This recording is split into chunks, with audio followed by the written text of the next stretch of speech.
Welcome everyone. We're just getting things set up and sorted. So we'll be right with you. We're going to start. We're aiming to start in just a couple of minutes. Thank you for coming.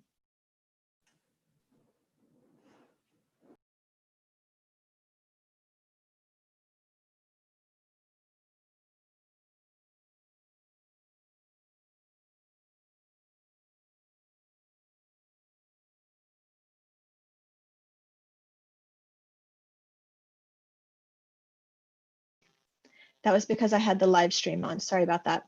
Okay. I'm not going to be able to play both, Aaron. That'll, or at least I'll have to figure out how to turn that particular sound off while this is going on.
Good evening, everybody, and welcome to the first event in the Baptista Lecture Series for 2020-2021. I'm Anna Ford Smith, and I'm the Associate Director at the Center for Research on Latin America and the Caribbean. Our director will shortly say more about Cerlac and the Baptista Lecture Series in a minute. Tonight, our forum, like the others for this year, focuses on the theme of alternatives, specifically on creating valuable and viable worlds beyond extractive violence. We chose this theme because we recognize that we're in a context of unprecedented extractive violence. And we choose these themes because there is rising right-wing populism, dispossession, unequaled and precarious migration. At the same time, we're also seeing a hopeful resurgence of social movements against racism and racial violence led by Black and Indigenous people. So the forum tonight aims to create a space to imagine and complicate hemispheric and transnational discussions about these alternatives. We plan to do this while centering the voices of Indigenous and Black scholars, artists, and activists.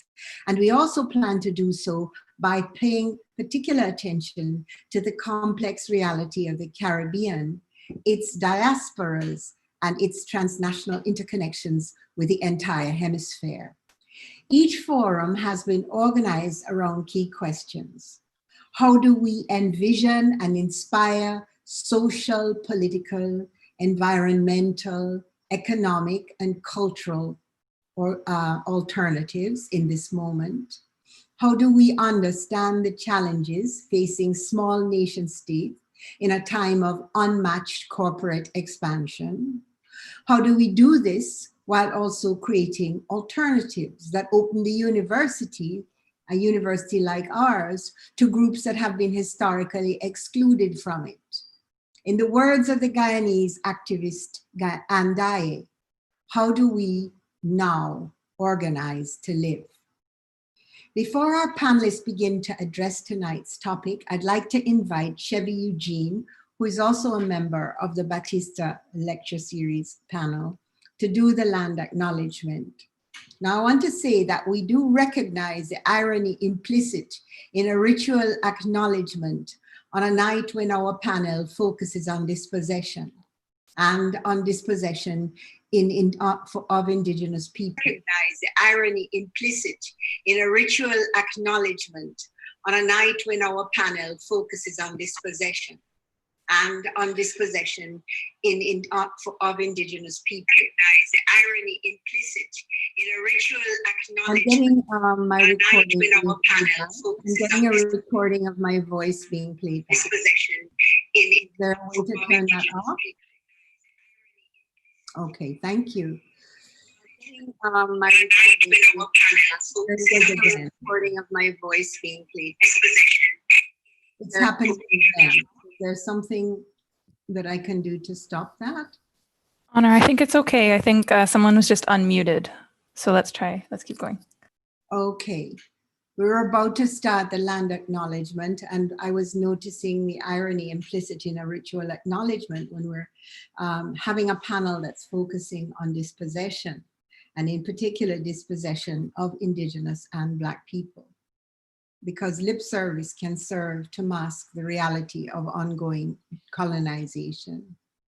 We therefore offer the land acknowledgement as a sonic space in which to gather strength, as a challenge to each of us to think through and to work to recuperate the ground on which we stand as we make struggles to change these things across our hemisphere. Over to Chevy. Good evening, all. Recognize that the many Indigenous nations have long-standing relationships with the territories upon which York University campuses are located that precede the establishment of York University. York University acknowledges its presence on the traditional territory of many Indigenous nations. The area known as the Kronto has been taken care by the Anishinaabe Nation, the Haudenosaunee Confederacy, and the Huron-Wendat. It is now home to many First Nation, Inuit, and Métis communities. We acknowledge the current treaty holders, the Mississaugas of the Credit First Nation. This territory is subject of the Dish with One Spoon, One Pan Belt Covenant, an agreement that peaceably share and care for the Great Lakes region.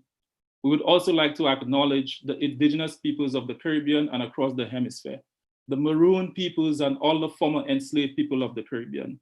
This film tells their stories and continued processes of dispossession that they face and the process of extraction, which is destroying the ground on which they stand.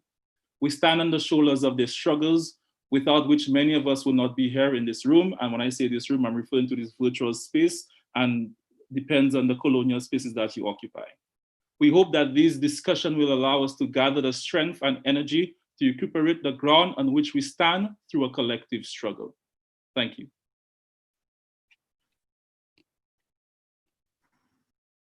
So now I have to do some housekeeping.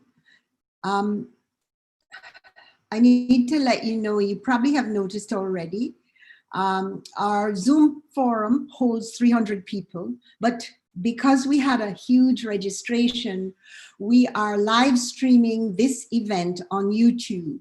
The YouTube link is currently displayed in the chat, so you can send it to friends or colleagues who may not have it. So if you look to the chat, you should see it there. I personally don't see it, but I'm told it's there. There it is now. It's just right. Okay. The film Fly Me to the Moon, most of you will have seen it, but for those people who want to see it again or who haven't had the chance to see the whole thing, you can see it until tomorrow afternoon. It will be available until tomorrow afternoon. And there is an email address in the chat. I think it's something like York, Fly Me to the Moon at gmail.com. And you can get the password to the film by emailing that number. We want to let you know that the chat function on Zoom will be turned off until the end of the panel to allow panelists to focus on what they have to say. We will turn it on towards the end of the panel. So please be thinking of your questions in advance and type them in once we get to the end of the panel. Finally, this is not the only chance that you will have to debate and raise questions on the themes of the panel and the forum. Esther and the others have asked us to invite you to continue the dialogue beyond tonight, to build a network, to build a conversation. To do so, we ask you to consider participating in a Facebook group, which is posted also in the chat. More about this later, but for now, we just want to flag that there'll be opportunities going down the line for more dialogue and more networking after this event. As we've already said, we're recording tonight's event and the link will be sent to you in a follow-up email. If you don't want your name displayed, then please change your setting now. This is our very first Zoom forum, and it's our very first Zoom forum of such an enormous size. So we beg you to bear with us if we have technical issues. We're doing our best, and we will endeavor to solve any problems that arise as we go. We also have closed captions, but we may only have them for the panel itself. Thank you very much. I'd like to turn it over now to the director of Cerlac, Danielle Robinson, to welcome you.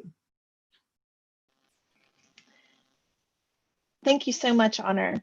Welcome, everyone. As Honor said, I'm Danielle Robinson. I'm the current director of Cerlac. On behalf of myself and Honor Ford Smith, our associate director and the ambitious, tireless, and creative mastermind behind this event tonight, please let me say that we're so thrilled that you've chosen to join us this evening. Since 1978, Cerlac has been a York University-based hub for inter and multidisciplinary research on the Caribbean and Latin America, their diasporas, and their relations with Canada and the rest of the world. The Michael Baptista Lecture is Cerlac's big annual public event. It was established by the friends and family of Michael Baptista and the Royal Bank of Canada, RBC, to recognize the areas central to his remarkable spirit and success, the importance of his Guyanese and Caribbean roots, his dedication and outstanding achievements, and his unqualified drive and love of learning. As a result of COVID-19, instead of a single large public lecture, can you imagine? Remember those days when we used to have those? Cerlac instead is going to host a series of online events that pay particular attention to the struggles of Black and Indigenous communities in the region and their transnational links. Our hope is that these events will help knit our community together during these times of isolation and also enable us to reach out to new communities that share our interests and values. I now have the pleasure of introducing Dr. Tamika Samuels-Jones, one of our newest Cerlac Fellows and from the School of Administrative Studies at York. She's a scholar of corporate accountability and has written extensively on environmental crime in Jamaica. Thank you, Tamika, for participating in the panel this evening. Okay. Thank you for your kind introduction, Danielle. And thank you, everyone, for joining us for this event. As I watched Fly Me to the Moon, I couldn't help but draw parallels between Esther Figueroa's brilliant film, my own work, and the research of the panelists. As a green criminologist, my research looks at the social construction of environmental crime and harm. Within my field, many that are classified as environmental offenders are, for example, poor farmers who work land they do not own, or are squatters, which aligns with Dr. Rachel Goffe's work in placemaking as shaped through post-colonial state formation. Often these dispossessed peoples are classified as green criminals for living on land their ancestors toiled. As I watched the film, it occurred to me that the true offenders may be found among those to whom we have entrusted the care of our land on a national and international scale. The true environmental crimes are committed under the guise of economic development and should more accurately be looked at as forms of state corporate crime. This film provides us with an opportunity to discuss the contestations of extractive endeavors and draws attention not only to the harm caused, but also to the local and indigenous responses against imperialism and extractivism. In Jamaica, this work includes that of the Indigenous Maroons, who continue to use their legal autonomy to be nature's gatekeepers. Their community-based natural resource management principles align well with Donna Ashamock's contributions to the development of Indigenous governance within a self-defined Indigenous community. As a Jamaican, I have passed by the red bauxite lakes many times over the years without knowing or understanding what those lakes symbolized and what they cost. In many ways, I remained ignorant of this until Esther's film. This highlights the importance of the arts in capturing, safeguarding, and sharing knowledge through research, such as Dr. Andil Gossin's work in environmental art and justice. This panel was carefully and thoughtfully selected to reflect the multifaceted perspectives and future implications of work in this area. Their bios are provided for you in the chat, and I invite you to read through them. It is now my pleasure to introduce the chair of this evening's series, Dr. Ali Kazimi. Ali is a filmmaker, author, and media artist whose work deals with race, social justice, migration, history, and memory. With over 3 decades of documentary filmmaking, Ali Kazimi is a 2019 recipient of the Governor General's Award in Visual and Media Arts. His films include Narmada, A Valley Rises, Continuous Journey, and Random Acts of Legacy. He served as the chair of the Department of Cinema and Media Arts, York University, where he is currently associate professor. It is my pleasure to hand over to you, Ali.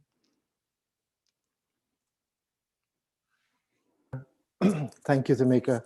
It's my honor and pleasure to be here tonight. And I must say, I was a bit surprised when Honor approached me and suggested that I chair this panel. And it was not until I had seen Esther's brilliant film that I understood why she and our mutual friend, Richard Fung, another wonderful filmmaker, had asked me to do it. I'm not from this hemisphere. Clearly, I'm from India, where I was born and raised.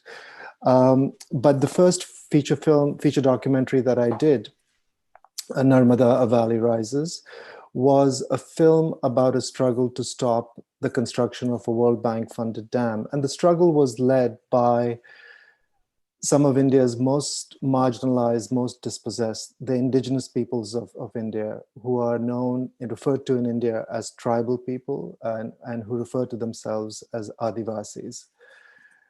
The proposed dam was going to submerge several hundred villages and displace over 200,000 people.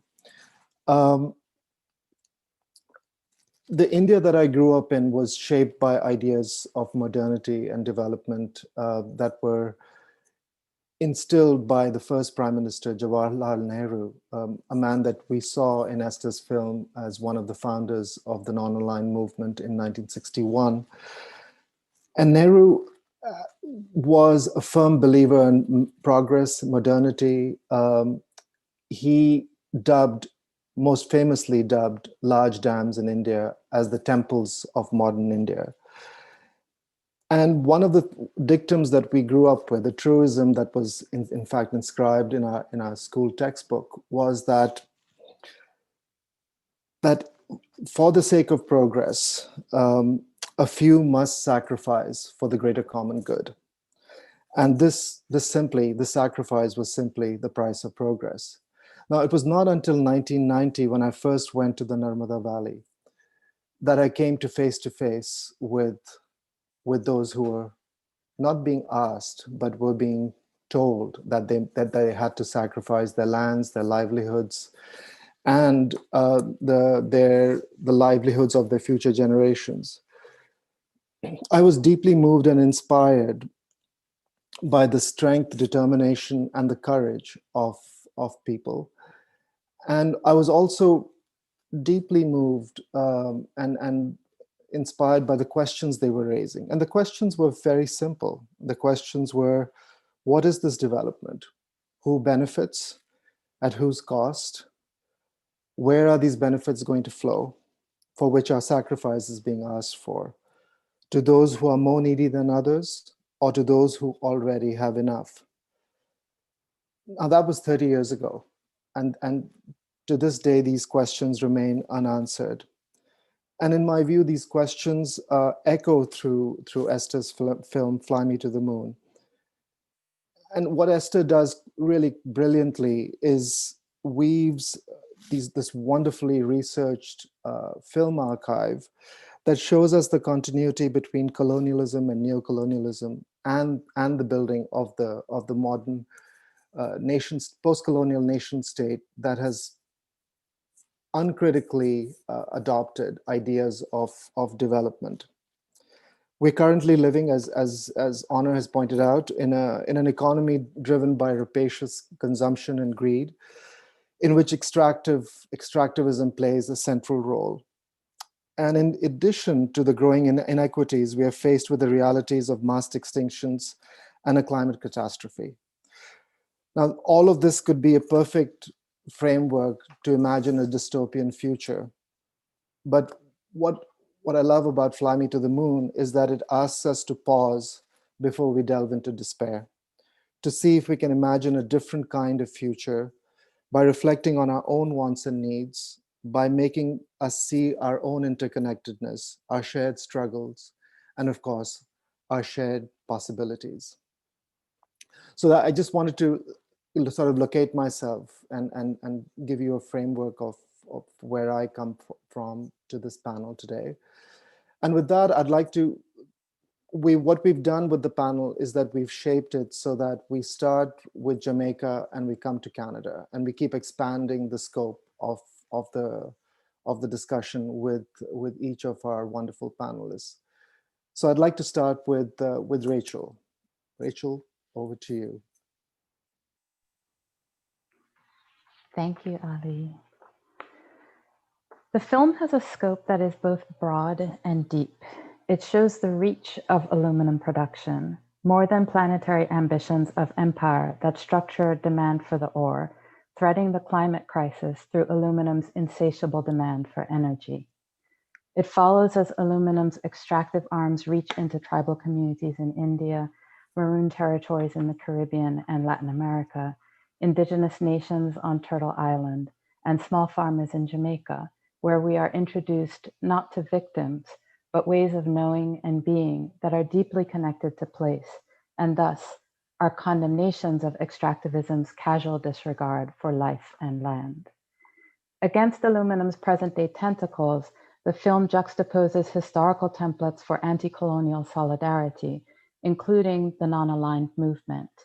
Notably, the plan for a non-aligned path in Jamaica envisioned the livelihood of small farmers as foundational to food security and reducing imports, thus securing economic independence.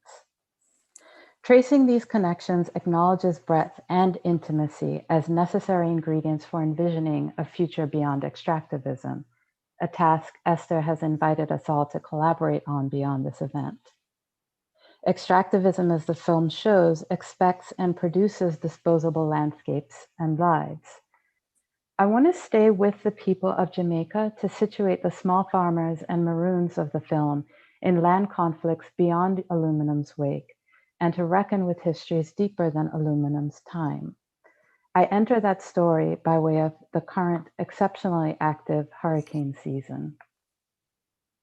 In the past 2 weeks, almost continuous rains have resulted in multiple landslides.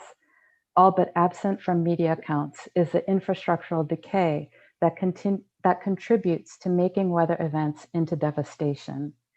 In a mountainous tropical island, riverbeds, storm drainage, and hillsides not to mention bridges and roadways, must be tended in order to survive rainy seasons. Though many communities across the island have been affected, an informal settlement where a landslide killed a father and a daughter has drawn public chastisement from local elected officials. They say they cannot put resources into areas with few residents, and the houses should not have been built there in the first place. These warnings appear as a common sense rationing of scarce resources, but they justify disposability. There are over 700 informal settlements island-wide, many vulnerable to flooding and erosion. Estimates of the number of people whose land tenure is informal vary widely, up to 30% of the population. Most settlements have existed for decades, which begs the question, how did so many people come to occupy land informally? And what does this have to do with bauxite? The organized withdrawal of soil results in the organized abandonment of people and places, a moonscape with toxic dust where life is made vulnerable to premature death. I am drawing here on Ruth Wilson Gilmore to point out how public conversations are structured by what she calls in her work on prisons, the problem of innocence. My aim is to disrupt the logic that distributes disposability unevenly based on the idea that some are more innocent than others. Those who stand to be dispossessed by mining join generations who have been similarly subject to extraction followed by abandonment. A man in his 60s who has for decades captured land on a former plantation, now out of production, told me, "We have a right to live, 'cause them rob we with 4 parents." He references agricultural workers who made life in the off-season on parcels of land in the interstices of the plantation. The statement also connects to the persistent exclusion of the majority of Jamaicans from prime lands that were plantations and are now resorts, call centers, upscale housing. And though we decry the exclusion of small farmers from land, we often fail to locate their children and grandchildren living on vulnerable ground in an ongoing struggle against land monopoly, instead demonizing them as freeloaders, even criminals. Many today have not been exploited on the particular fraction of soil they have captured, but there is a long history of capturing idle land for sustenance, alongside intermittent and low-paid waged work. Historically, the capturers of land have been the leading edge of anti-colonialism. The inscription of boundaries around the cockpit country does not satisfy environmental protection, but leaves some land subject to the logic of disposability. How might we imagine a future beyond extraction that refuses to contain the affirmation of life within geographic boundaries?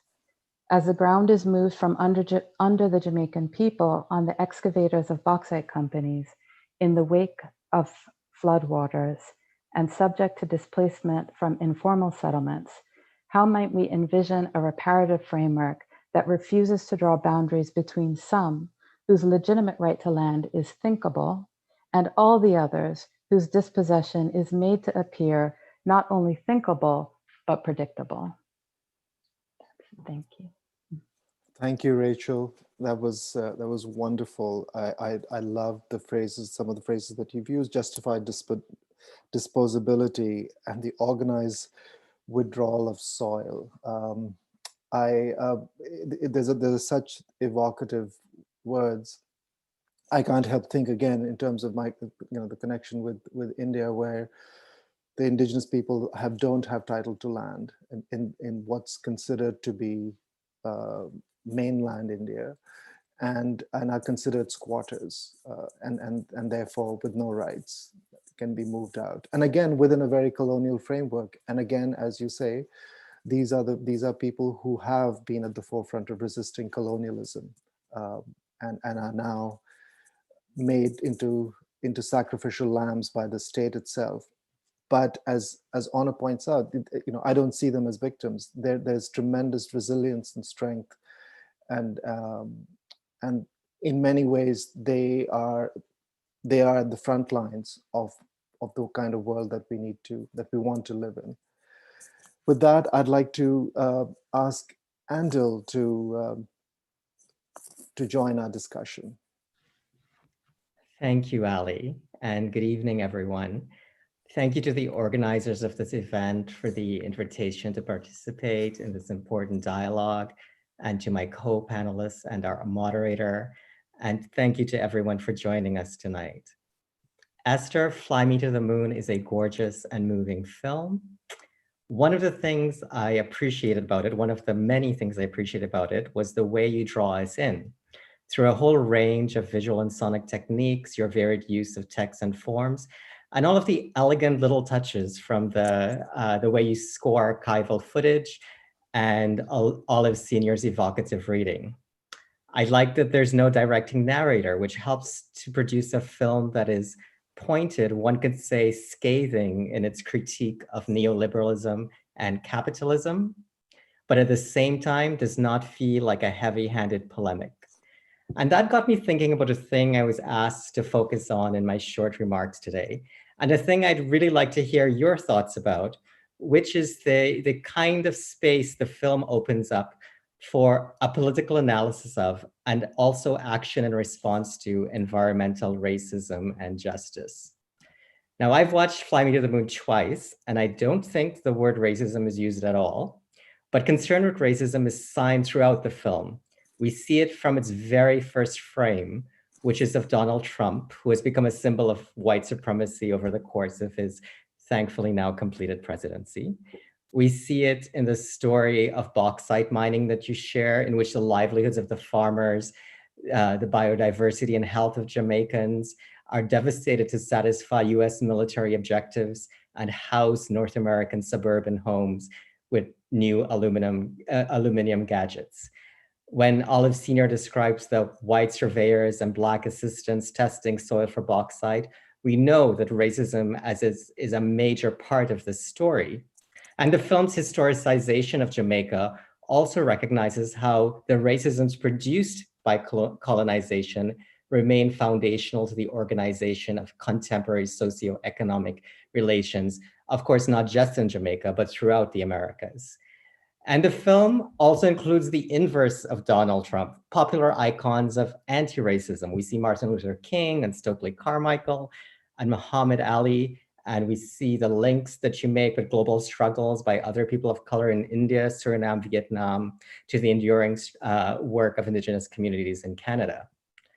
We know from the examples you reference in the film that racialization is an effective and necessary weapon in projects of imperialism and in its components of industrialization and militarism. And for those who know this history, we cannot view bauxite mining without this critical race lens. We can't not see the entwinement of capitalism and racism in projects of extraction. And yet, by not naming racism, I think what the film does is multiply more and necessary points of engagement by different audiences. So when I looked at this film, I thought, one audience will walk away from it very alert to the way in which racism has informed decisions about extraction, whose communities are going to be uprooted and destroyed, whose bodies are going to become polluted, and for whose capital gain. And another audience might leave the same film very concerned with the politics and impact of mining, and not at all concerned with its racial dimensions. And I think that is okay. Ultimately, I think we need multiple and varied modes of opposition to capitalist-led environmental destruction. And the film expands, not contracts, possibilities of resistance and the realization of futures alternate to the dire ones that current systems of power and production are leading us to now. And I'm, of course, not alone this evening, I am sure, in framing lots of things this week through the harrowing experience of the American election results. And that includes my thinking about the possible anti-racist politics of Fly Me to the Moon. I think everyone here is probably now familiar with the deep racialized divisions that the exit polls showed about how Americans voted. And while many point to the currency of white supremacist thought among a significant part of the American electorate, I think the election results also challenge us to think through the limitations of dominant modes of anti-racist politics to be as expansive as they need to be to effect and advance social and environmental justice. So it's in that light too that I'm curious, Esther, to hear you speak more about the approach you've taken with Fly Me to the Moon, and perhaps say more about how you've weighed what to say about race in making the stirring call to refuse extractive practice. Thank you. Thank you, Andil. That was a wonderfully astute reading of the film. I share with you many of your observations. I also like love the metaphor of space flight. The ultimate epitome of modernity that literally hurtles us outside the globe, and then asks us to look at the Earth as one system, which is what extractivism refuses to do. Right? I really I also noted, like you did, the unnaming, the not naming of racism, but the fact that racism and colonialism and its intersection with capitalism are deeply woven into the fabric of the film.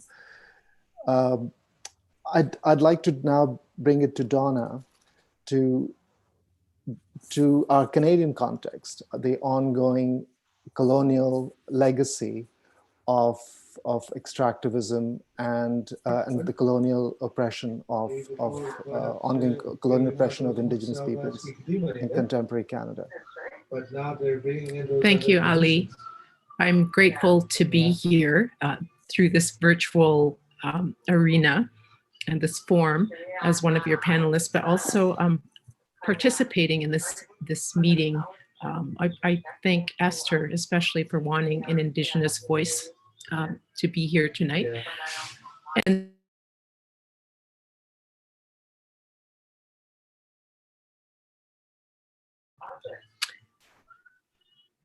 in terms of place and emphasizing relationship to the land, I want to thank the Creator for giving us the strength, especially during this time of COVID, when we see these glaring inequities worldwide. I'm actually in the pandemic response hub here in Gitchinamegasup. We potentially had, it's not my community, it's my partner's community. And you may know Gitchinamegasup as a community that fought off Platinix mine in 2006, 2007, 2008, where the leadership, the KI6, they're known, went to prison for over 60 days to keep this mining company from contaminating their lands.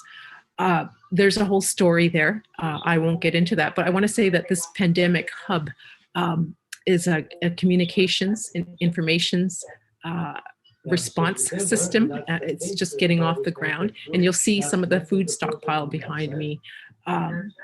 So I want to say that place is important, that relationships are important, and to be able to reciprocate the kindness when doing organizing, when doing work with communities, with Indigenous peoples, that we're reminded there's something bigger than us working through us when we organize, when we develop, like the work that Esther has shown, very powerful. And I'll go into this briefly on some of the things that came across my mind immediately as I was watching the film, Flying to the Moon. So with that said, I'd like to also mention that there's always room to work together. And this forum itself is raising awareness, discussions, yet at the same time, let's further our organizing for organizers on the ground, for activists and scholars in different areas around the world. I think we have to, I hate to use the word advance, but we have to keep moving forward, which we are, at the same time, find ways to contribute even further. Like how our elders, how our children, how our young people, are we utilizing their skill sets? Are we utilizing their visions, their hopes for what they want to see for the next generations? So I will go into this, and I'd like to say, I won't get into the historical, the ongoing colonial context relationships that Indigenous people are it's been imposed and continues to be imposed on many of our communities, and that's always challenging, and it wears us down. So when I see films like this that doesn't narrate, and I believe Andel, you had talked about this, it is a scathing, yet at the same time it has this uplifting this hope that we can do more. We see it, and as Indigenous people, we weren't part of that story, even though our lands, our homelands were taken. Oftentimes we're downstream from extractive industries, from companies polluting the waters. And so when I see a film like this, it speaks to me in a way that I have to communicate what can be done. And perhaps that's hope, but I also see that as something bigger, a creator speaking or working through me. So with that said, I have about 6 points that I'll relay, and then that should wrap up my brief presentation. In this film, I see the pattern of mining, extractive industries that continually have been happening since contact, whether it was the fish, the cod on the eastern banks of this Turtle Island. And it's a nation state. Canada is a nation state with many of the mining companies throughout the world based in Canada. I also see that the colonial policies, the legislation to keep Indigenous people marginalized, it's a common theme throughout the world, not just particular to where I come from, James Bay, where we had to deal with mega dams on the east coast of James Bay. But we're constantly dealing with industries that disrupt, that contaminate. And so I offer that we begin to see these patterns of mining. And Esther, you do that so well in terms of pointing out aluminum. It's an everyday product.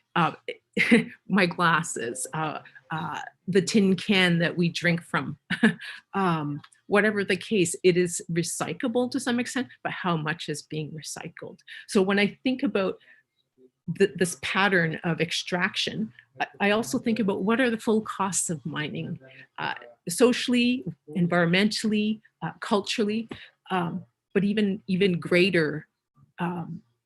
It's a spiritual attack on peoples, it's a spiritual attack on homelands, extinction of species that we will never see again. And so when we think about human connection, how can we organize, how can we point out the consequences of mining that's also relayed in the film? And how can we start moving forward, whether it's stepping back, having the right to say no to mining? And there are resources out there. And I haven't mentioned Indigenous climate action. I haven't mentioned Mining Watch Canada. They present different, not only skill set, but a different view on how to support communities.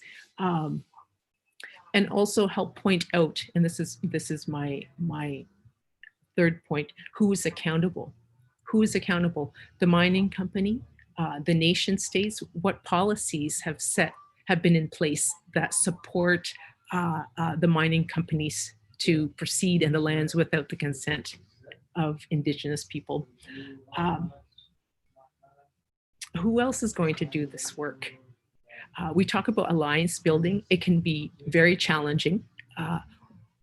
Indigenous peoples, grassroots organizations, activists, we don't have a wealth of resources or monies to help finance ongoing work campaigns. So we have to do it bit by bit. So how can we move forward and work together? So the film actually raises a lot of questions for me. It also gives me a glimmer of a roadmap on how we can start this work. And it gets me thinking about how do we sustain our work? Mining extraction, pollution, contamination, that is trauma. And when it comes to relationships, human relationships, how do we begin to take care of each other when we're doing this work? And I'm talking about violence when there are man camps set up. We talk about the tar sands, we talk about oil pipelines that a lot of Indigenous peoples across Turtle Island, North America, that refuse to allow man camps to happen on their homelands, let alone the mining companies to take the resources. So who else is going to do this work? And also, who are the allies, the partners? Indigenous climate action, we say not just allies or partners, who are the co-conspirators? Who are the ones that will stand with us? And how far will they go to help us to protect our homelands? I also want to say that, and I mentioned briefly about the spiritual aspect, the relationships. This is a spiritual defense of homelands. And in the film, I cannot recall the name of the woman. I believe it was also a man that had said this, that the land is sacred. It's sacred. There won't be another species of birds that have already gone extinct. There are Indigenous peoples throughout the world who are extinct.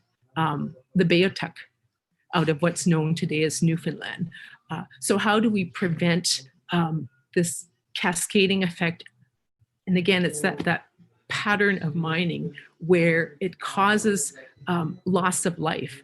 The waters that were talked about in the film, whether it was in Jamaica or in Europe, of the Tellings Pond affecting communities and killing people's lands, contaminating waters.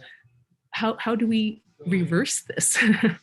So there are full costs to determine when we take on this work, as well as we have the right to say no, as I mentioned before. And finally, my last point is doing this work.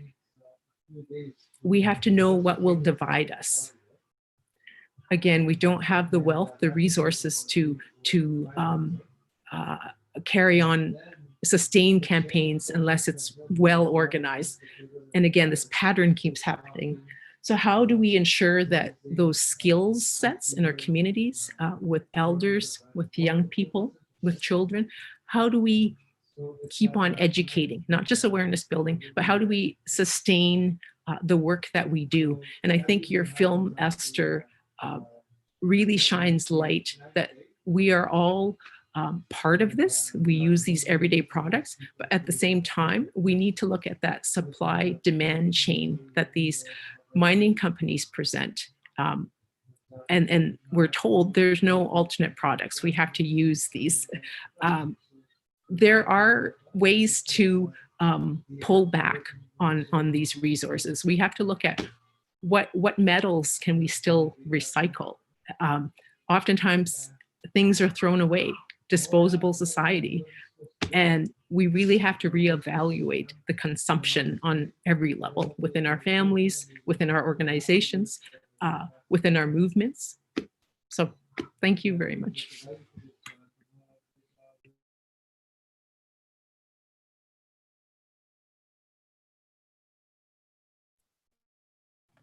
Thank you, Donna.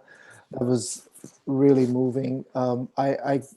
You said you were from James Bay. It reminded me of the struggle to stop the Great Whale Project, James Bay 2 project in the early 90s, which was brought about by this incredible coalition of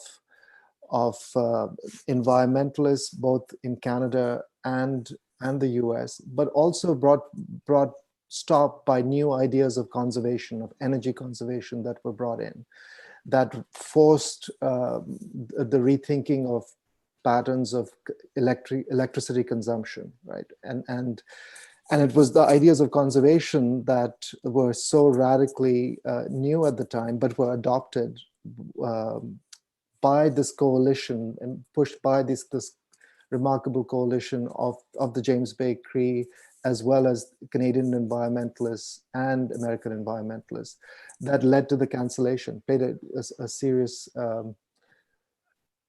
role in the canceling of the James Bay project. So I think there is a model there where a different future was imagined, and patterns of consumption of electricity were in fact closely examined, and alternatives offered. Things like the compact fluorescent lamps, which were just beginning to come about then. Conservation of electricity through transmission lines. But the other thing that I have to add is that, in Canada, we often think of, we have this notion of Canadian exceptionalism, that somehow, compared to the US, we somehow are on a different plane, but yet Canada remains the leader of the export of extractivism. And Canadian mining companies, as you've pointed out, have learned so much, and not just in their toxic practices, but also in their relationships with Indigenous peoples that they have exported to all over the hemisphere, and indeed all over the world. So with that, Esther, you've heard us all now respond to your wonderful work. You've moved us, you've inspired us, and now I would invite you to speak to us. Thank you very much. Thanks, Ali and Rachel and Deal and Donna. Donna asked a lot of questions that I hope we can continue to pursue. Before I speak, I must at first acknowledge some of the people who are here. The head of my family is here. I'm totally shocked.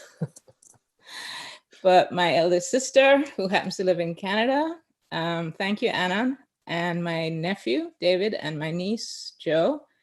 I need to acknowledge Mimi Scheller, who is my ongoing friend and partner, collaborator, who is a great part of this film. She's not only in it, but is my associate producer. And her amazing work on aluminum herself was a good collaboration. Aluminum Dreams. I also need to acknowledge that we have Alexander Gervin here, an environmentalist, but also my film is dedicated to Norman Gervin. So I say also hello to all my friends, but those are the ones that I need to acknowledge. I'm just gonna make a few responses, since thank you for your kind remarks about the film. I wasn't really expecting any remarks about the film, but thank you for your insights.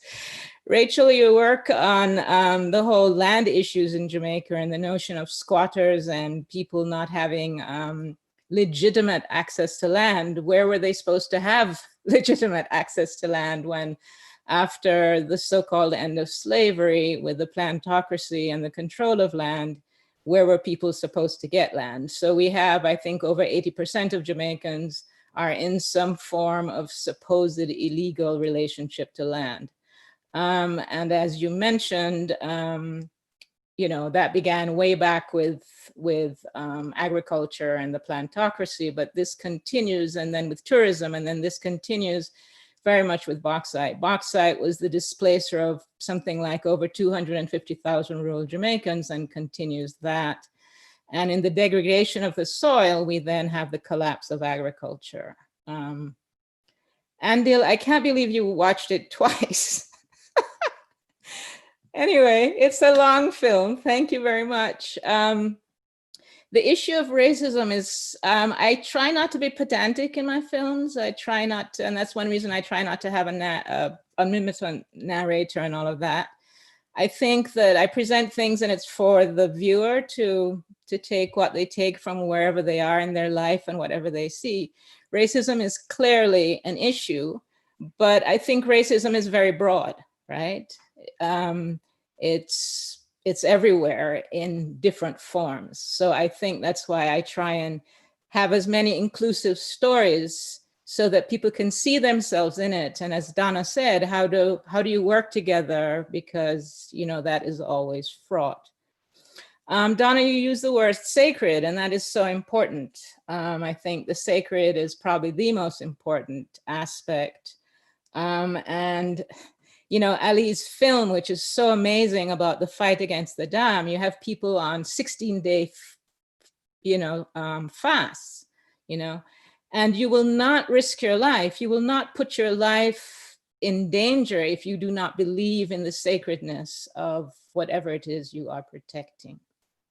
So I would like to transition, if that's okay, Ali, to what I hope we can talk about, which is imagining in a future beyond extraction. Is that okay? Absolutely. This is why we're here. Okay, I wrote something, so forgive me. I'm going to read it, and it's very blunt. So Anna, forgive me. Okay, so when I imagine a future beyond extraction, that imagination is based on certain foundational beliefs, of which I'm going to just mention 4. The first is ecocide is not a human right. Humans are not ordained or entitled to consume and destroy planet Earth, the moon, the asteroids, Mars, or anywhere else in the universe.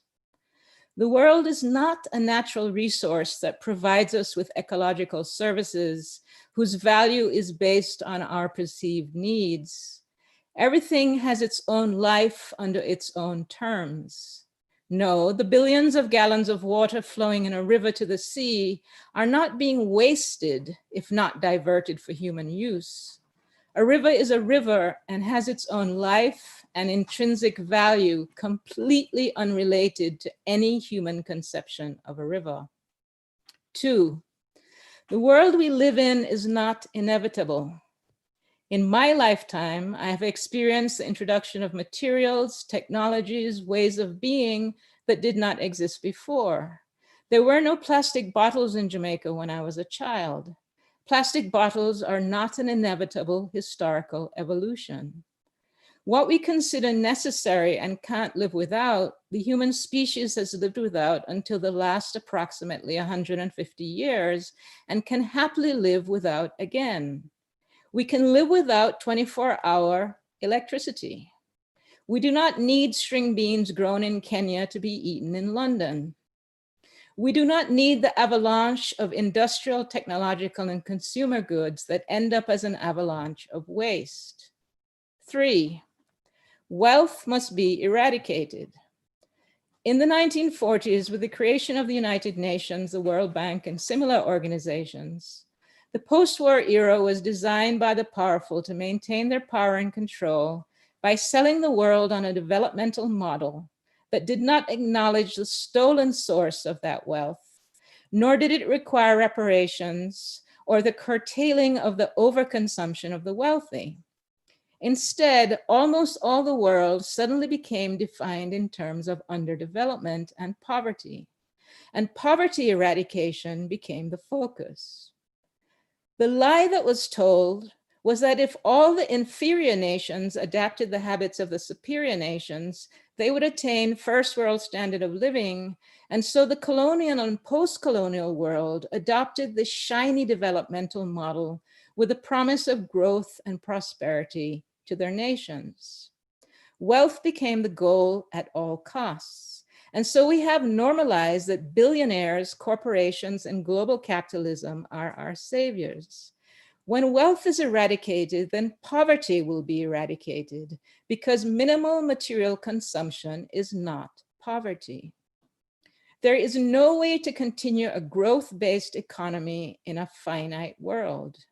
Anti-growth is the only option. 4, we cannot save the environment by destroying the environment. The Green New Deal, Build Back Better, Green Recovery, etc., are all greenwashed employment and economic recovery projects. Massive green infrastructure, smart cities, and industrial renewable energy projects, whether hydro, biofuels, solar, wind, tidal, all rely on extraction and are immensely destructive. There is no kinder, gentler, more ethical, or more responsible way to blow up a mountain. People often speak about the rise and fall of civilizations and the inevitable collapse when resources are exhausted.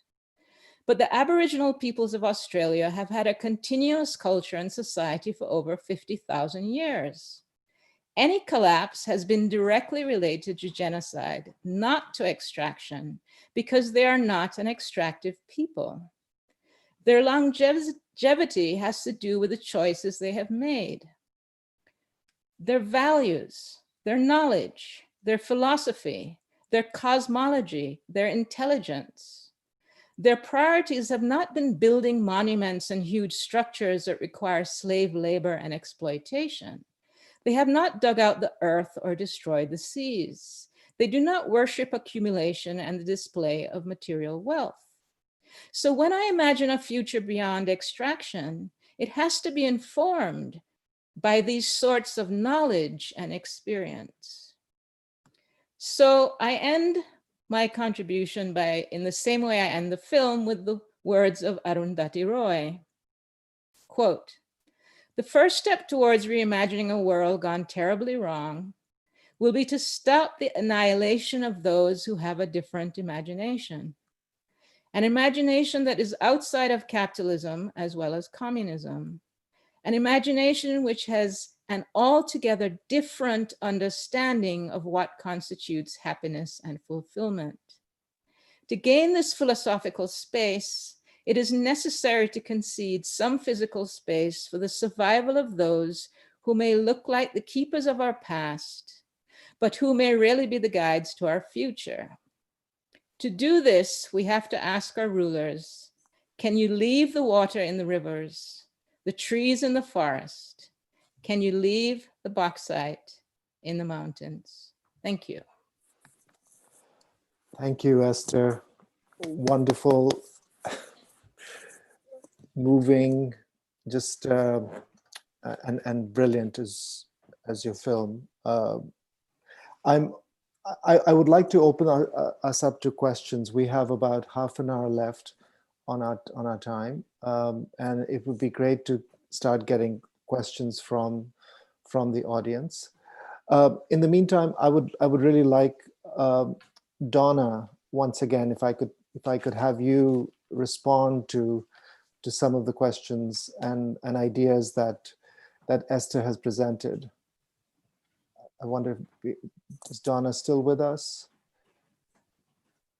Yes. Hi.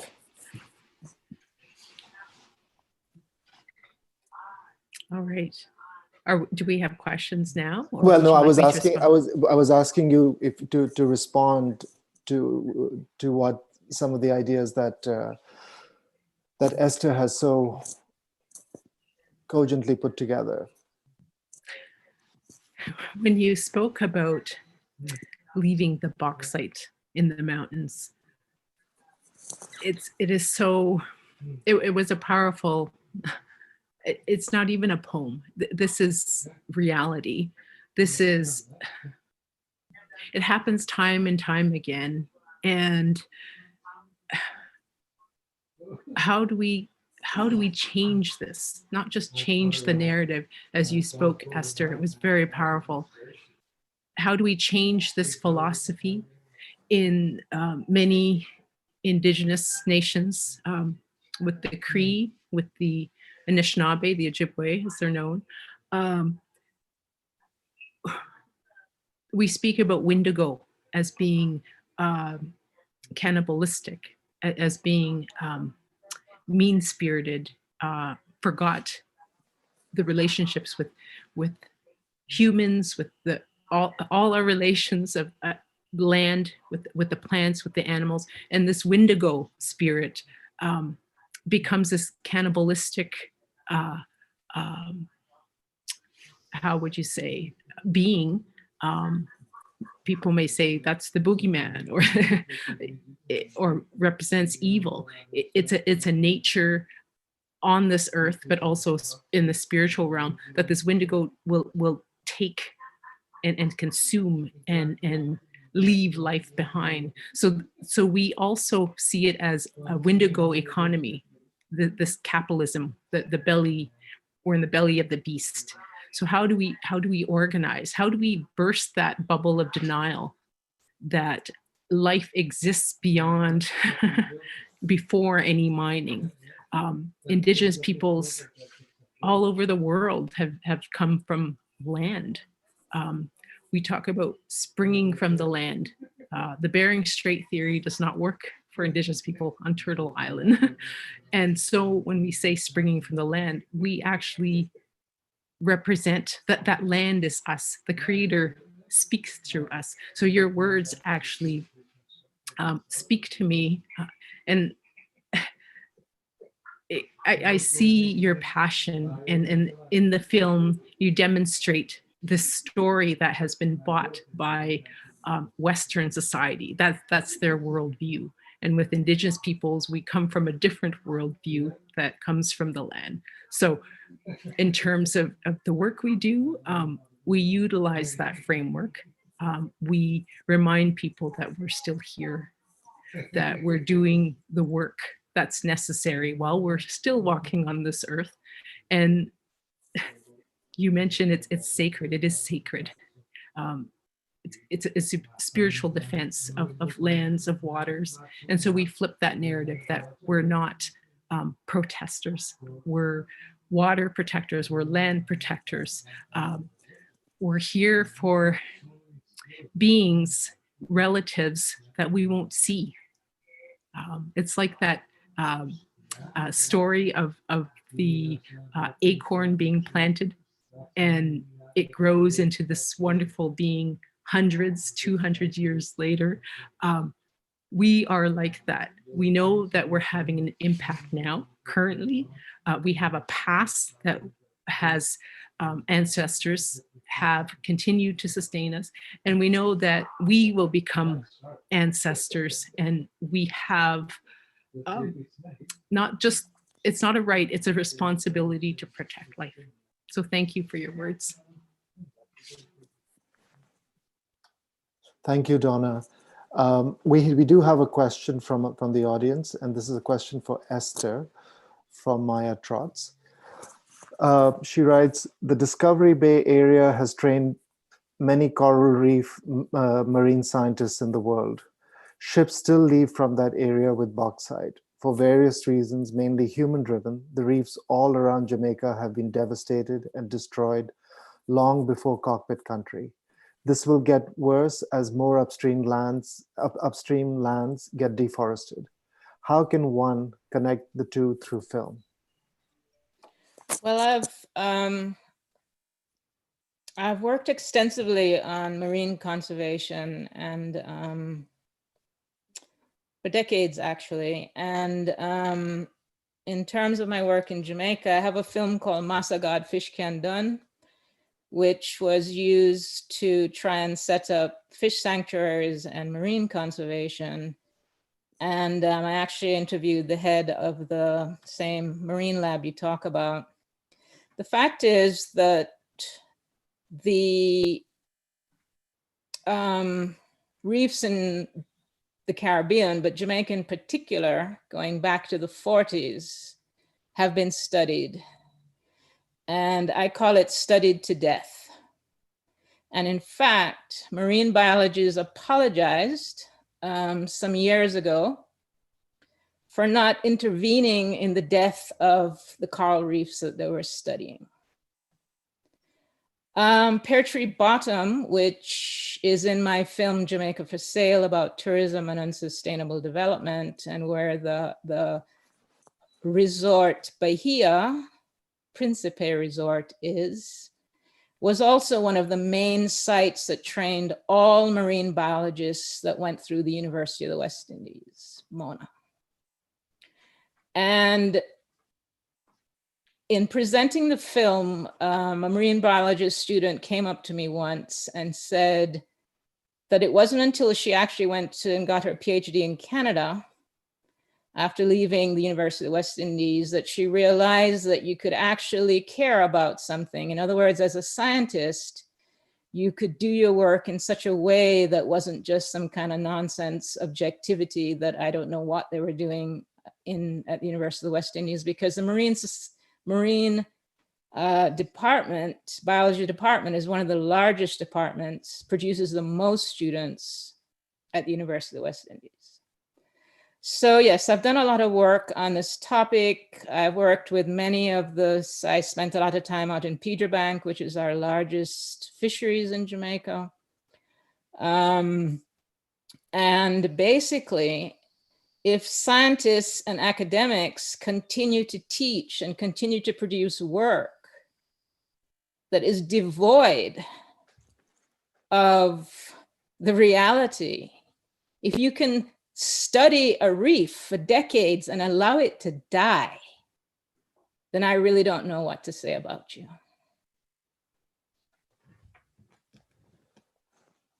Wow, that's a wonderful question to pose to scientists. I think we're often siloed in many ways and don't think about our connections to the realities around us. I have a couple more questions for you, Esther, specifically. So one is from Rajiv Mahabir. He writes, "Thank you, Figgy. I love you and miss you." And was wondering if you can talk a little bit more about the actions that individuals can take when stuck in the belly of the beast, the US in the Trump era, etc. But I think before we get there, I would like to ask a question from Maziki Thame, who writes, "Outside of no mining in the cockpit country moment, it seems environmental decay has not inspired outrage in Jamaica." And this connects with, and what do you think limits politicization of environmental issues in Jamaica? And I think this ties in nicely with Jamaica's own perception and her lack of the full awareness of the impact of environmental degradation around her. So perhaps we can start with the second question first, Esther. Okay, well, I don't want to keep talking, so let me talk a little bit, and then I want to hear from everybody else, because I'm interested in other people's. Fair enough. And I want to hear how other people imagine a future beyond extraction. But just to deal with the thing about the cockpit country and other issues, the environmental attention to the environment in Jamaica, it's tricky. I mean, we have the developmental model that, that basically sees the so-called environment as an impediment to development or only as a resource to be exploited. The reason we've been successful with cockpit country is because of decades of work. Donna was asking about organizing, huge amount of organizing. Mike Schwartz, who my film is dedicated to, who unfortunately died before the film was finished, Mr. Mike, as he was known, went into every community in cockpit country with his PowerPoints and his newsletters and my films and blah, blah, blah, blah, blah. Each community organized amongst themselves in their own ways. The word has gone out internationally, locally, whatever. It's the work on the ground that, and then the particular significance of cockpit country. It's heritage, the maroons. It's the source of water. Everything that it is. It's one of the. Except for maybe the Olympics or something, or Red Stripe, I don't know what. It's probably the only unifying issue in Jamaica, okay? So I think it's particular to cockpit country why Jamaicans aren't fond of the natural environment is a very complicated thing that was just a whole nother discussion. And in fact, I know someone who's done their PhD on the topic. So, but yeah, I would love to hear people's visions for the future. I think that would be great. And let's continue this conversation. If the Facebook group is a way to do it, let's do it. Or if not, if that's not a good way, let's find some other way to continue the conversation. Okay, so with that, I'll ask Andil to start imagining the future, Andil. As an artist, as artists, we are supposed to lead the way. So let us. Why don't you expand on what the challenge that Esther has thrown out to us? Sure, I have the answer. I have to say, for me, the future involved the same difficult negotiations that characterize the present. And by that, I mean, like, Esther, the statement you give at the end, there's nothing in it I disagree with. And at the same time, I feel like we cannot rely upon a kind of a sense of an ethics of duty and care to prevail, because perhaps I don't have as much faith in humans. To depend on a kind of a radical turn from the kind of our over-consuming, ravacious kind of existence we live through now. I've been thinking about, what Donna said about Wendigo, and I know of Wendigo through Buffy St. Marie songs. And Wendigo is this, monster, and in the Buffy St. Marie song, in the way that Donna describes it, it is, this voracious capitalist. That's the monster. The trouble is that the Americas and much of how our logics of the world operate now is that the monster has been us and industrialization, and by us, I mean like those, the kind of those, not just a pre-colonial existence, but one in which the civilization has been about building cities, clothing us, this kind of over-disciplining of us to create us, like, a kind of fundamental logic of colonization. And a fundamental justification for it was that Europeans would civilize these people in the rest of the world who were somewhere between animal and human. And so those were the monsters. And, that kind of logic has kind of predicated development in the Americas over the last 500 years. And simultaneous with it, we have, the Wendigo, which is another sense of the monster. And I think, for me, the future involves the constant negotiation of all of these. We need the kind of idealistic agendas. We need the movements, but we also have to contend with the fact that, people, we need kind of the sense of me and we. There is a kind of part of our humanity which recognizes our connections with others. And there's a part of our humanity which is very selfish and a survivalist. And those things are difficult to sort out. And we see that, our world wouldn't look like this if, humans weren't terrible, at the same time full of potential. So I don't think there's any kind of future in which these are easily resolved, but, involves a kind of steadfast push. So that is sort of where I see it. I think we are in an era where the we has receded and the me is in the forefront, and in a very profound way. And this is in a way the ultimate objective and result of neoliberalism, which places the we at the center of our existence. And what you said, Esther, which I loved, is that we have to recognize that minimal material consumption is not poverty, and I love that idea.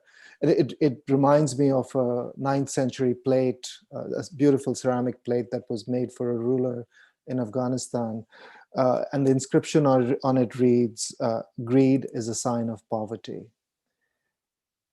And and this is such a radical plate, and it's one of my favorite sort of historic art objects, which is a plate made for a ruler that says greed is a sign of poverty. An incredible subversion by the artist to his patron.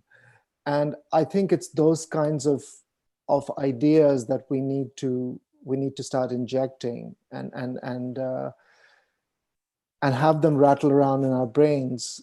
And I think forums like these are a really good starting point, because we are trying to emerge from this, from the shock and horror and the anxiety of the last week of the elections, which, by the way, hasn't ended, and it will continue. And I feel we are at the beginning of the end, but the end is going to be prolonged and quite troubling.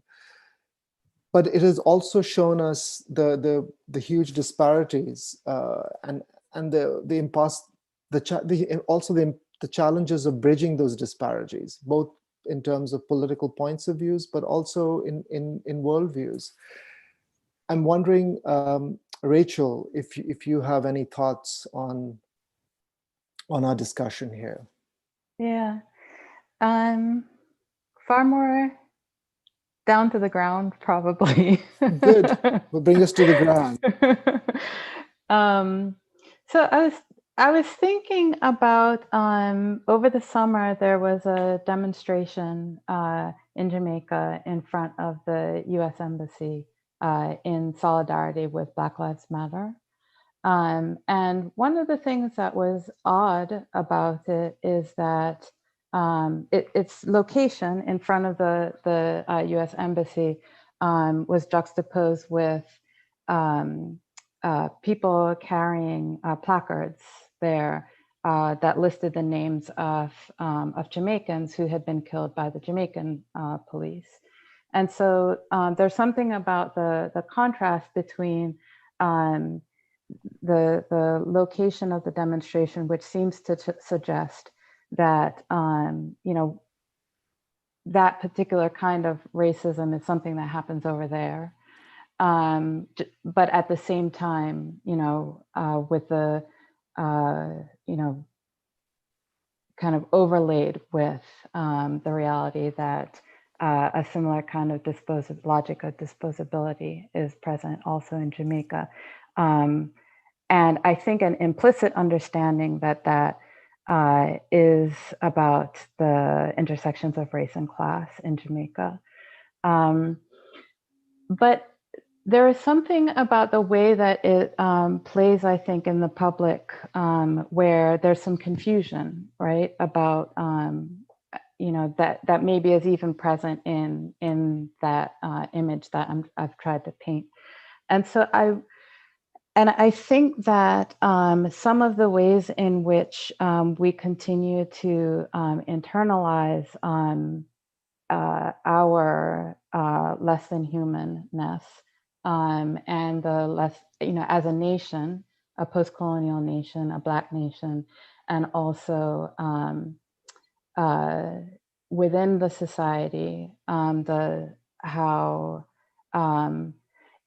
these figures of squatters and small farmers are racialized figures, even though I was noticing after I wrote that I didn't make that explicit, and so I was also thinking about that when Andal brought up how it's implicit, and I'm wondering if it might not be actually really important for us to begin to reckon with that in a more direct way that sort of excavates the ways that a lack of care for the land and a lack of care for particular, for really a large part of Jamaican society, Black Jamaicans, is still, relies on those foundations that we never fully reckon with. And so that's what, those were the two pieces that I kind of wanted to put together. Esther, would you like to respond to that? No, I'd love to hear from someone else. Okay. We've got I have questions, but they're specific questions about to you, about the film. So while I'm trying to navigate your desire to open up this conversation, but the audience wants to hear from you, Esther. This is your moment. So you're, unfortunately, as the filmmaker, you have to respond to some of these. So I'm going to put out another question to you.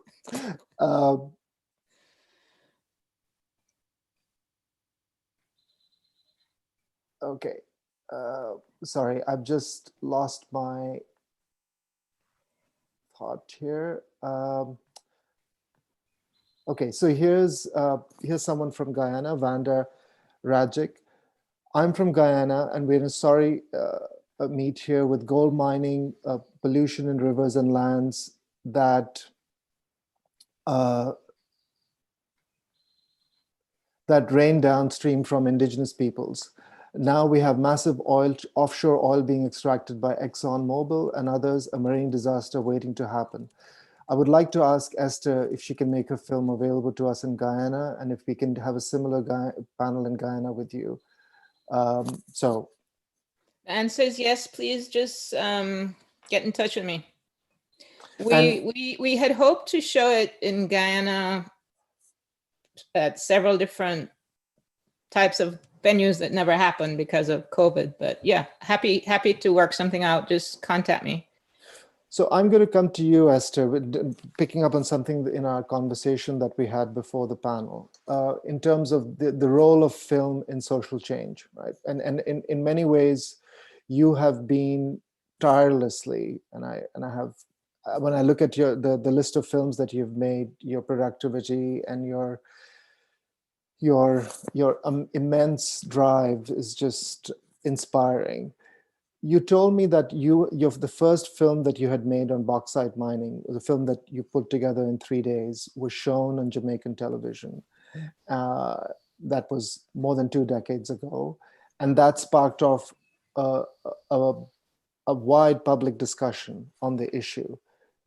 So can you speak to us about that, and how your other films have been used to, you talked about Mike Schwartz using your films when he went from community to community. I mean, that to me as a filmmaker is a wonderful way, and in fact an ideal way that documentaries and art can be used to engage communities and inspire them. Well, they were made for that purpose. So yeah, so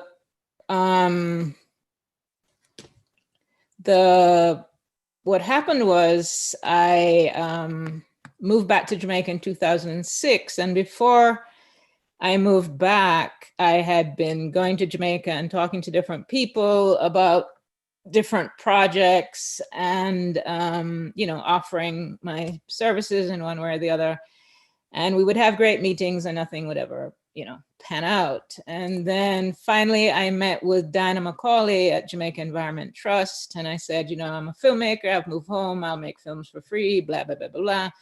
And she said, well, I could keep you in business for the rest of your life. So I thought we're going to have one of those usual institutional conversations of, long-term, medium-term, short-term, blah, blah, blah. And instead there was this crisis because prospecting and leasing prospecting and lease and mining leases had been granted. And so there had been very quickly put together this group called the Cockpit Country Stakeholders Group, and basically went into Cockpit Country, and before we went to St. Anne, we interviewed people who had been infected by the, bauxite, been dispossessed and all of that in St. Anne. Then we went into Cockpit Country.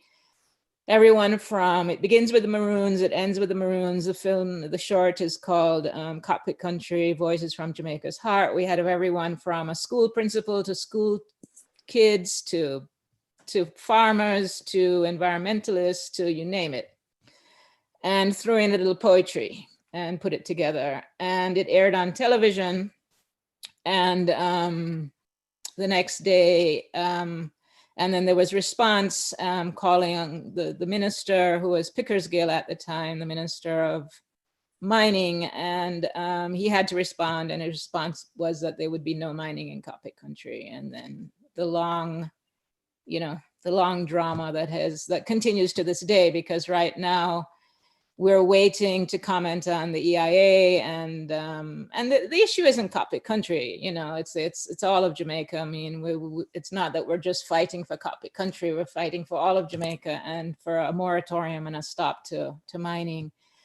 There's on the North Coast right now, an area is threatened from limestone mining, and actually we have, Jamaica is 25% bauxite, and even more of that limestone. So our greatest threat is limestone mining. And there's the Puerto Bueno mountain that is under threat, that for decades tried to stop mining. We got the environmental agency to say no, and then the prime minister and the minister have overturned it, So that struggle continues. It's just an ongoing thing. You can never think you've gotten a victory, because, if the government wants that revenue, or somebody has been bribed, or whatever it is, it's going to come back. And what about this film? Has it been shown in Jamaica yet?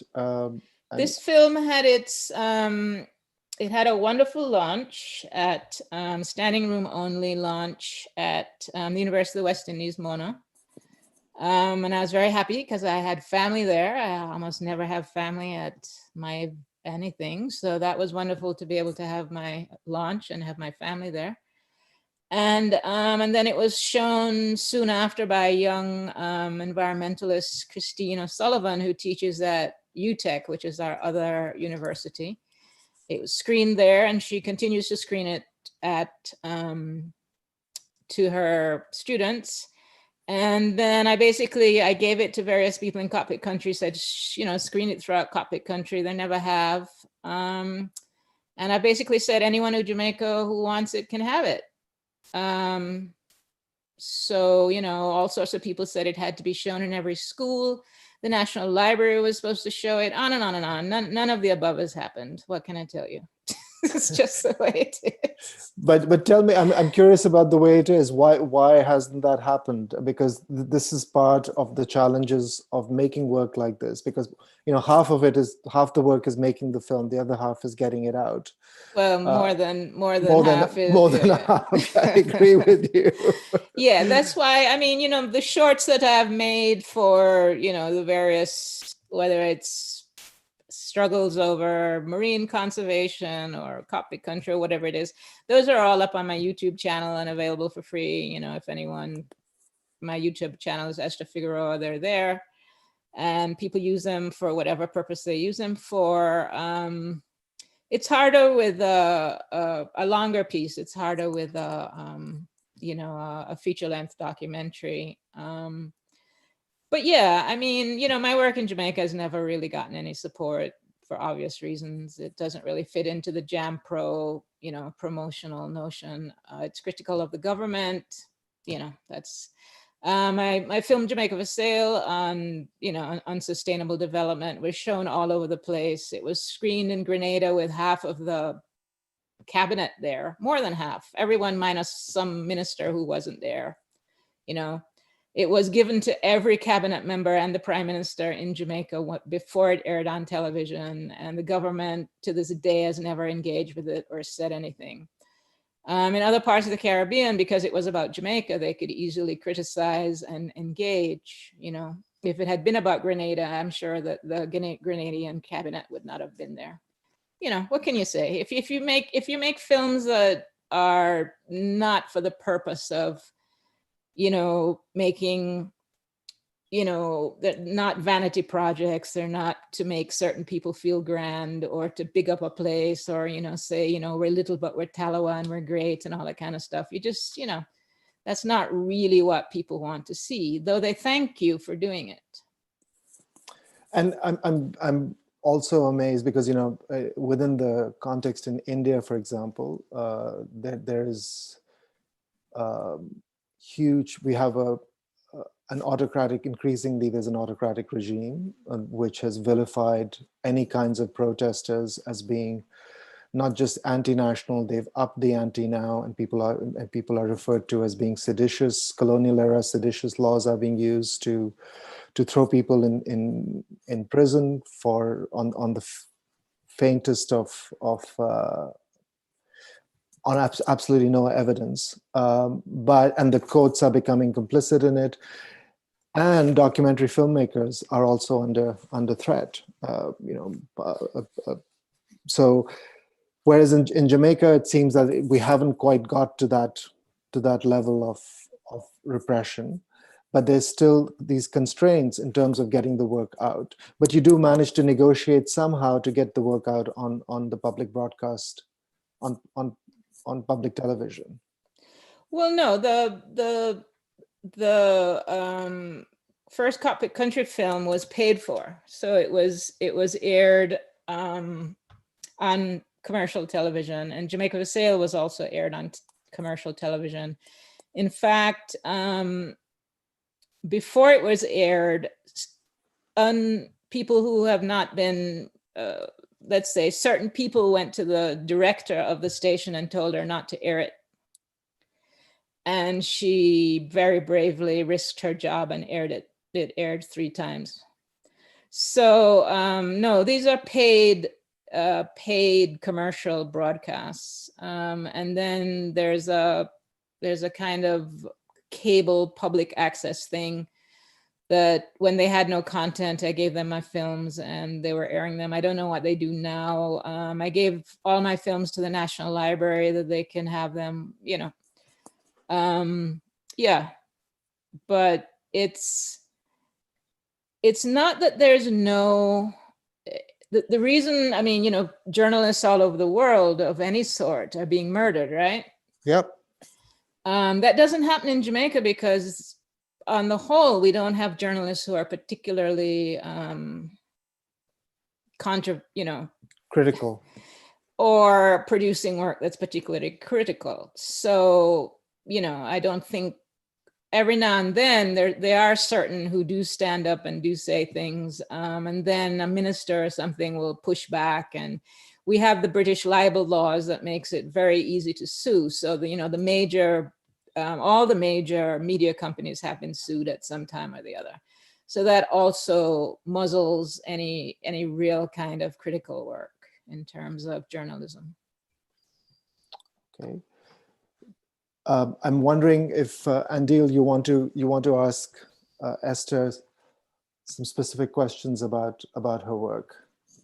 I mean, I guess this was following more when Rachel was speaking, but Esther, I was really, I'm so grateful for your work, first of all, because for me, I have a lot of faith in young people at any generation being the catalyst of social change. We particularly, in a class, we need that kind of idealism and faith and commitment to reject the tenets of capitalism, because the forces are so strong. Like when I think about what we're up against in Jamaica or Trinidad, I grew up in rural Trinidad, and the sense of your progress has to do with leaving all of these things that make you, alive and human. You should be getting out of this closer to the connection to nature to produce yourself as a more respectable being.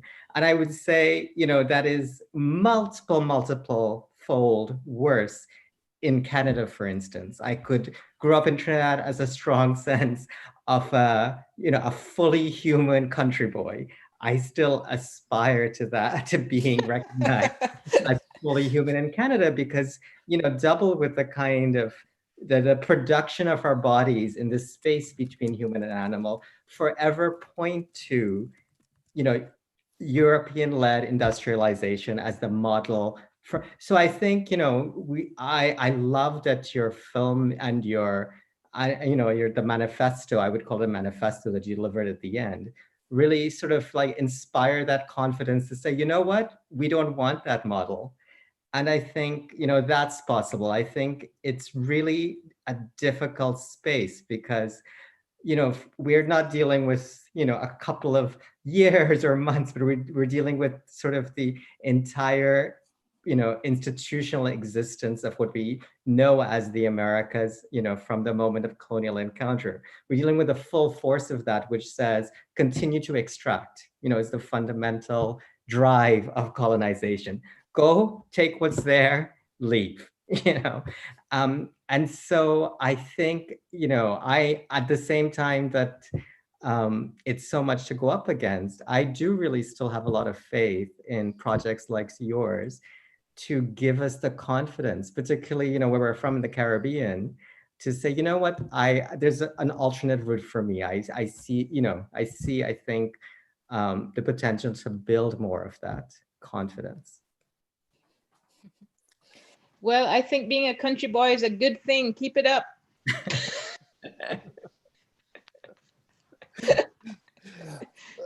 Thank you, Andil. Donna, would you like to, we're running out of time. Would you like to say a few words before we wrap up?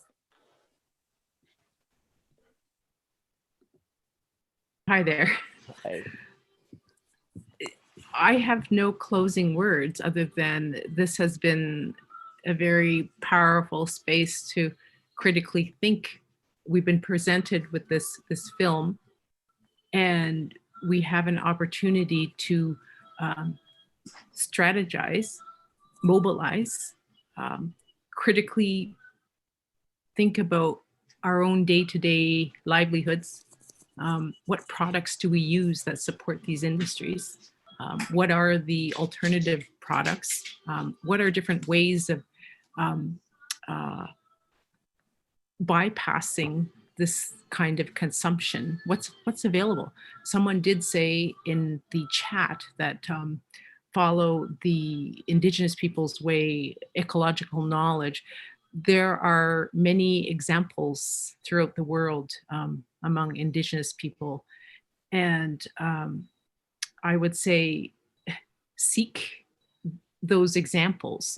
They're not in mainstream media, but if you go to the different campaigns with such groups as Honor the Earth, Indigenous Climate Action, Indigenous Environmental Network, to name a few, there are resources out there. Mining Watch Canada, it's not an Indigenous organization, yet half of our board are from different Indigenous nations. And it's a different kind of organization that is a flat organization. And so we really try to work together to find out what is available there. So for instance, there's an initiative called Finding an Independent Mining Expert, which is a set of skills, technical skills, experts, Indigenous knowledge keepers as well, biologists, so forth, to assist communities to find out what is the mining industry, like break it down. Some may go that route of mining, but be informed of the full consequences of mining. And at the same time, it gives the opportunity for communities to say no, like make an informed decision and know that there are sadly full health consequences, just social, not just economic, but these are lasting. So I would say that we all somehow try to keep this conversation going. Every now and then, resources in terms of films, books, they're in the spotlight for a short time, and then the next book comes out, and that's consumptive based. So I would say that if there are ways that we can continue to share in such forums, if there's a series, or if there's I know that there will be a Facebook page, but if there are other ways, knowing that we're contacting each other through virtual forums that rely on mining, mm-hmm. What are some ways that we can communicate other than technology based? So I would just like to pose that, and thank you for this opportunity to ensure I don't represent anyone, but I do give my own outlook as part of being an Indigenous person, and having gratitude that I do come from a bigger Cree nation. And thank you so much. Thank you, Donna. I think that this idea of continuing the conversation is so important. Honor has set up the Facebook page that's been mentioned, and I'll get her to mention the name of the Facebook page as she does her closing remarks. This has been a really rich conversation. I know, Esther, you wanted us to come up with something that would change the world, and I think we've made a small measure of movement there, thanks to your inspiration. Your manifesto was wonderful. I think I would like a written copy of your manifesto. I'd like to put that up on my wall. I love the line from it in which you say, ecocide is not a human right.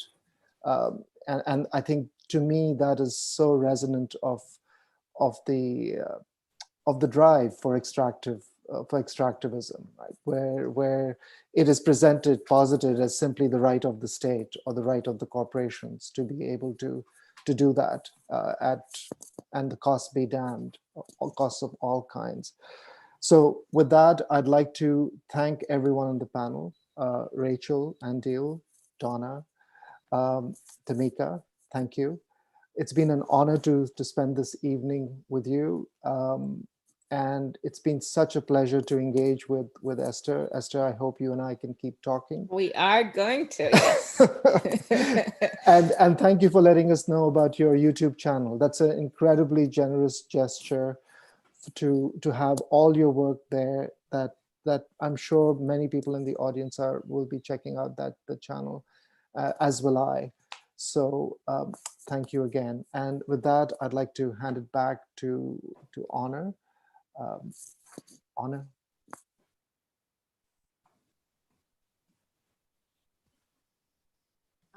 Thank you everybody, and thank you panelists for your work and your time and your amazing words. I'm leaving here really inspired. Esther, we have been deluged with requests for your comment. I think your paper, your manifesto, as I think somebody called it. I think that we have a lot of work to do. We have a lot of work to do to continue to think about some of the myths that we have to poke holes in. And I think we also have a lot of work to do in terms of heeding Donna's call for us to organize better across our different boundaries. So I really want to encourage folks to take a look at our Facebook page. Take a look at the Facebook page. It was actually Esther's idea. It's a simple thing that you can do. Just keep us in touch with things that you know are happening.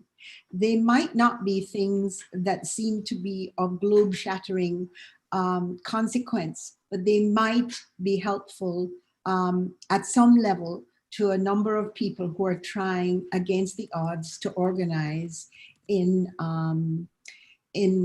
a very short space of time. So I think that's important.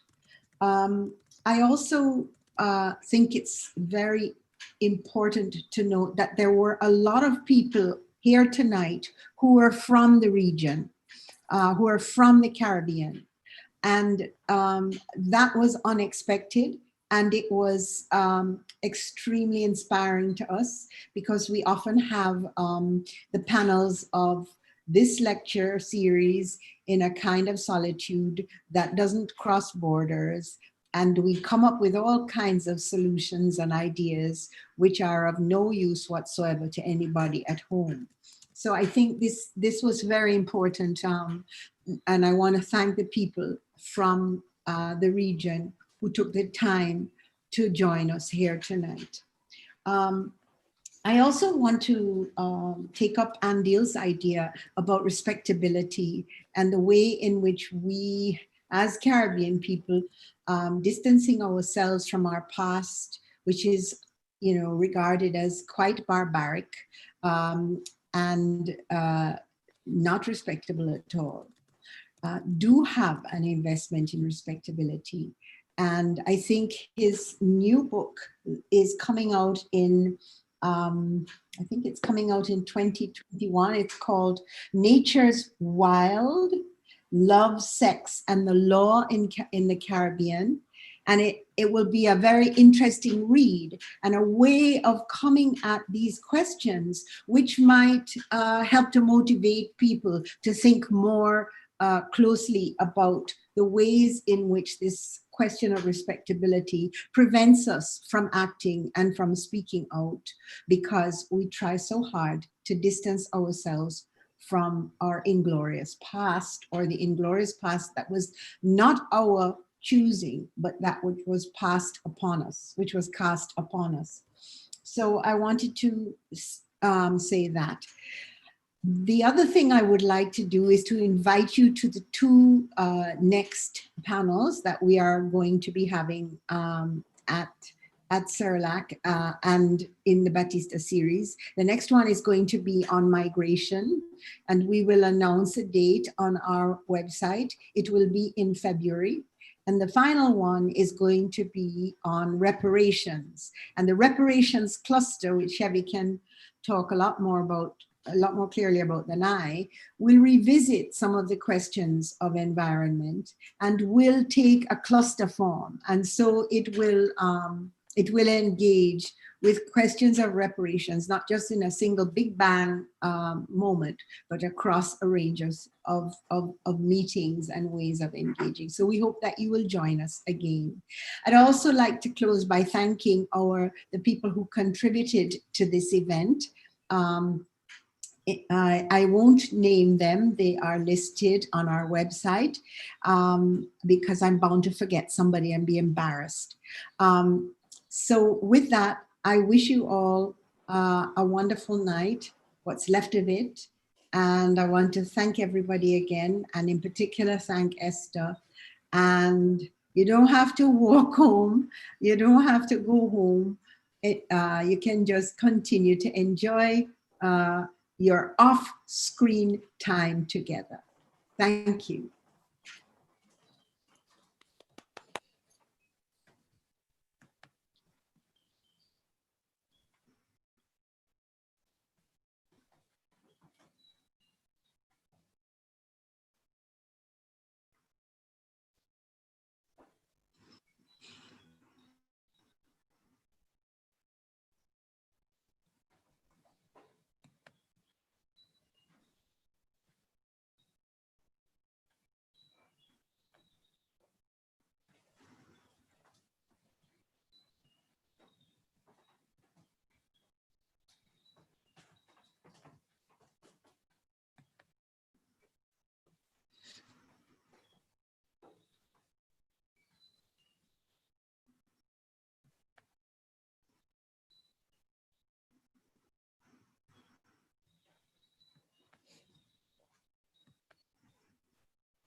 Danny, are we allowed to talk?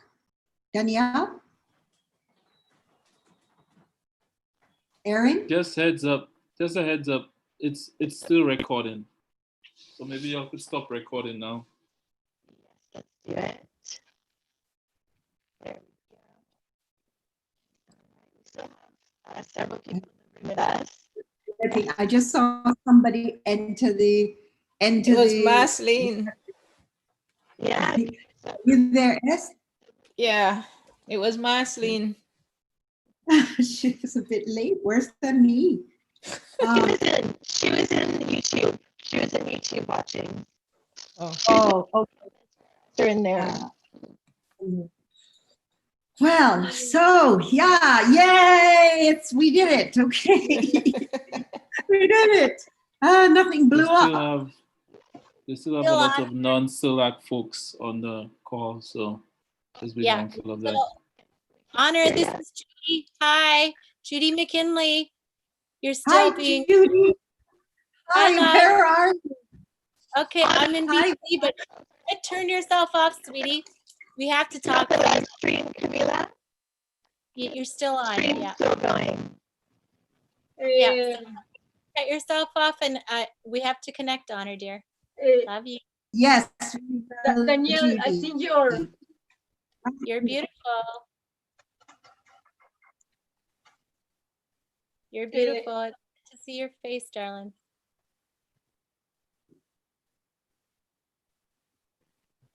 Yeah.